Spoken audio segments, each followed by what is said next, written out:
Berkunjung ke Kabupaten Alor, Nusa Tenggara Timur, Anda bisa menemukan jejak ajaran Islam di pulau penghasil kenari tersebut.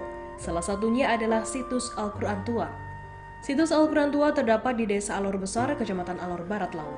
Tergolong unik karena terbuat dari kulit kayu, berisikan ayat-ayat Al-Quran lengkap 30 juz 114 surat. Al-Quran Tua tersimpan dalam sebuah kotak yang juga terbuat dari kayu.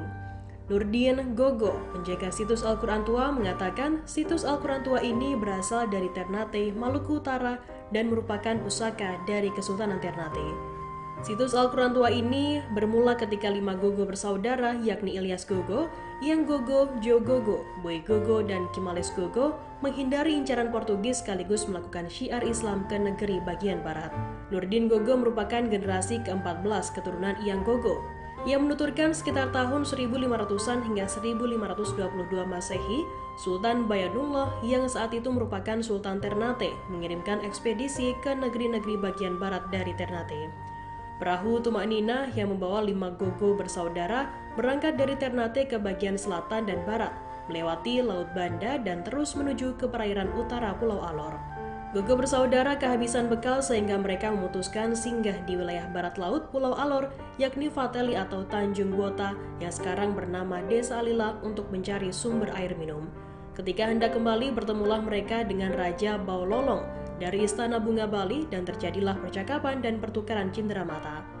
Gogo bersaudara berlayar hingga ke Desa Tuabang, lalu menuju Alor Besar untuk menemui Raja Baololong. Raja meminta kelima bersaudara untuk tinggal di kampung Alor Besar. Seiring berjalannya waktu, Raja Baololong memberikan sebidang tanah, kemudian didirikanlah Uma Fanja atau rumah banda di kampung Bang Mate yang menjadi tempat penyimpanan Al-Quran Tua dari kulit kayu. Berbekal Al-Quran Tua tersebut, Gogo bersaudara mulai menyebarkan agama Islam, mengajar mengaji, sholat, zikir, dan perilaku Islami. Setelah itu didirikan Ropo atau rumah panggung kecil khas Ternate.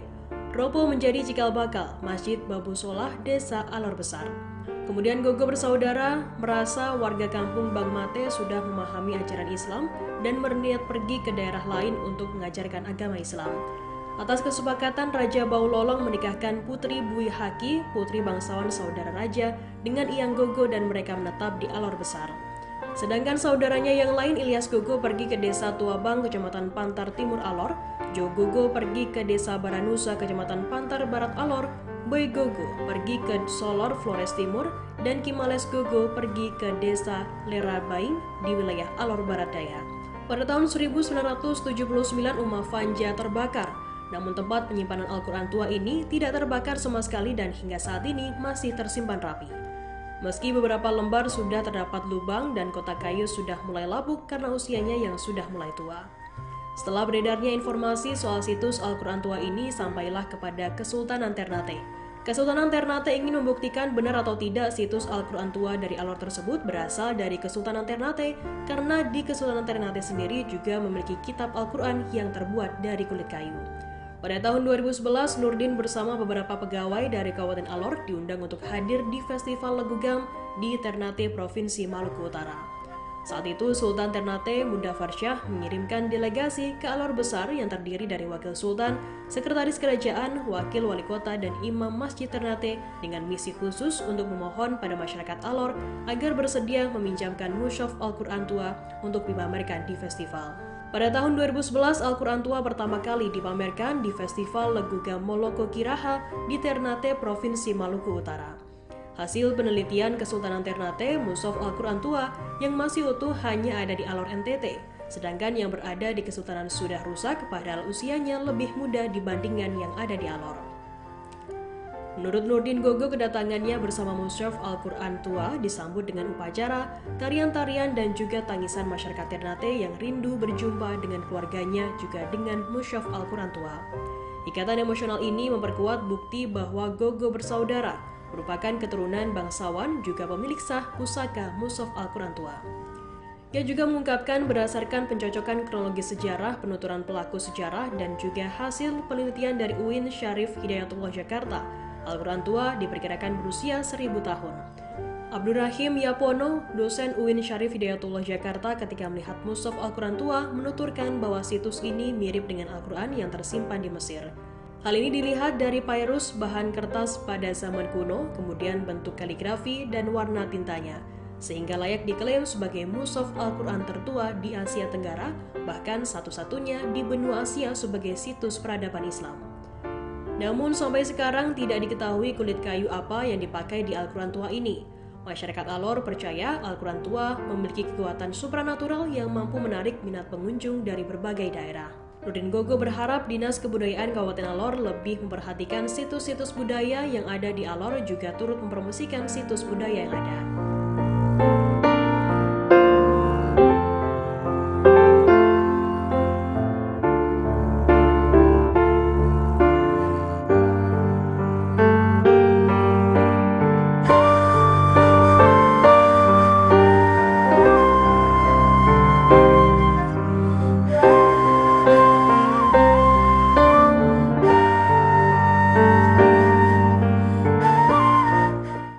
Terima kasih sudah nonton.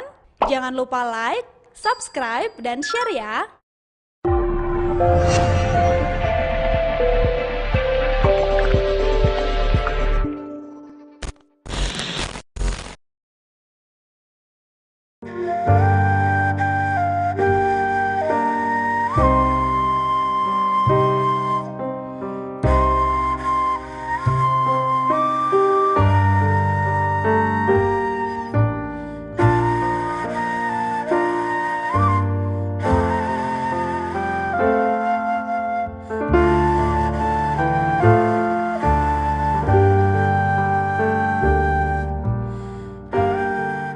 Berkunjung ke Kabupaten Alor, Nusa Tenggara Timur, Anda bisa menemukan jejak ajaran Islam di pulau penghasil kenari tersebut. Salah satunya adalah situs Al-Quran Tua. Situs Al-Quran Tua terdapat di Desa Alor Besar, Kecamatan Alor Barat Laut. Tergolong unik karena terbuat dari kulit kayu, berisikan ayat-ayat Al-Quran lengkap 30 juz 114 surat. Al-Quran Tua tersimpan dalam sebuah kotak yang juga terbuat dari kayu. Nurdin Gogo, penjaga situs Al-Quran Tua, mengatakan situs Al-Quran Tua ini berasal dari Ternate, Maluku Utara, dan merupakan pusaka dari Kesultanan Ternate. Situs Al-Quran Tua ini bermula ketika 5 Gogo bersaudara, yakni Ilyas Gogo, Yang Gogo, Jo Gogo, Boy Gogo, dan Kimales Gogo, menghindari incaran Portugis sekaligus melakukan syiar Islam ke negeri bagian barat. Nurdin Gogo merupakan generasi ke-14 keturunan Yang Gogo. Ia menuturkan sekitar tahun 1500-an hingga 1522 Masehi, Sultan Bayanullah yang saat itu merupakan Sultan Ternate mengirimkan ekspedisi ke negeri-negeri bagian barat dari Ternate. Perahu Tumak Nina yang membawa 5 Gogo bersaudara berangkat dari Ternate ke bagian selatan dan barat, melewati Laut Banda dan terus menuju ke perairan utara Pulau Alor. Gogo bersaudara kehabisan bekal sehingga mereka memutuskan singgah di wilayah barat laut Pulau Alor, yakni Fateli atau Tanjung Gota yang sekarang bernama Desa Alila, untuk mencari sumber air minum. Ketika hendak kembali, bertemulah mereka dengan Raja Baulolong dari Istana Bunga Bali dan terjadilah percakapan dan pertukaran cenderamata. Gogo bersaudara berlayar hingga ke Desa Tuabang, lalu menuju Alor Besar untuk menemui Raja Baulolong. Raja meminta kelima bersaudara untuk tinggal di kampung Alor Besar. Seiring berjalannya waktu, Raja Baulolong memberikan sebidang tanah, kemudian didirikanlah Uma Fanja atau rumah banda di kampung Bang Mate yang menjadi tempat penyimpanan Al-Quran Tua dari kulit kayu. Berbekal Al-Quran Tua tersebut, Gogo bersaudara mulai menyebarkan agama Islam, mengajar mengaji, sholat, zikir, dan perilaku Islami. Setelah itu didirikan Ropo atau rumah panggung kecil khas Ternate. Ropo menjadi cikal bakal Masjid Babu Solah Desa Alor Besar. Kemudian Gogo bersaudara merasa warga kampung Bang Mate sudah memahami ajaran Islam dan berniat pergi ke daerah lain untuk mengajarkan agama Islam. Atas kesepakatan, Raja Baulolong menikahkan Putri Bui Haki, putri bangsawan saudara raja, dengan Iyang Gogo dan mereka menetap di Alor Besar. Sedangkan saudaranya yang lain, Ilyas Gogo pergi ke Desa Tuabang, Kecamatan Pantar Timur Alor, Jo Gogo pergi ke Desa Baranusa, Kecamatan Pantar Barat Alor, Boy Gogo pergi ke Solor, Flores Timur, dan Kimales Gogo pergi ke desa Lerabaing di wilayah Alor Barat Daya.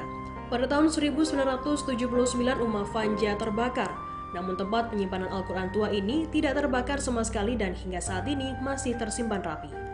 Meski beberapa lembar sudah terdapat lubang dan kotak kayu sudah mulai lapuk karena usianya yang sudah mulai tua.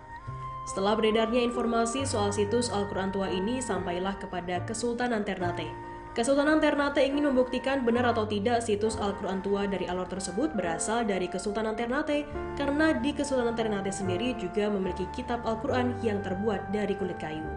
Pada tahun 2011, Nurdin bersama beberapa pegawai dari Kabupaten Alor diundang untuk hadir di Festival Legugam di Ternate, Provinsi Maluku Utara.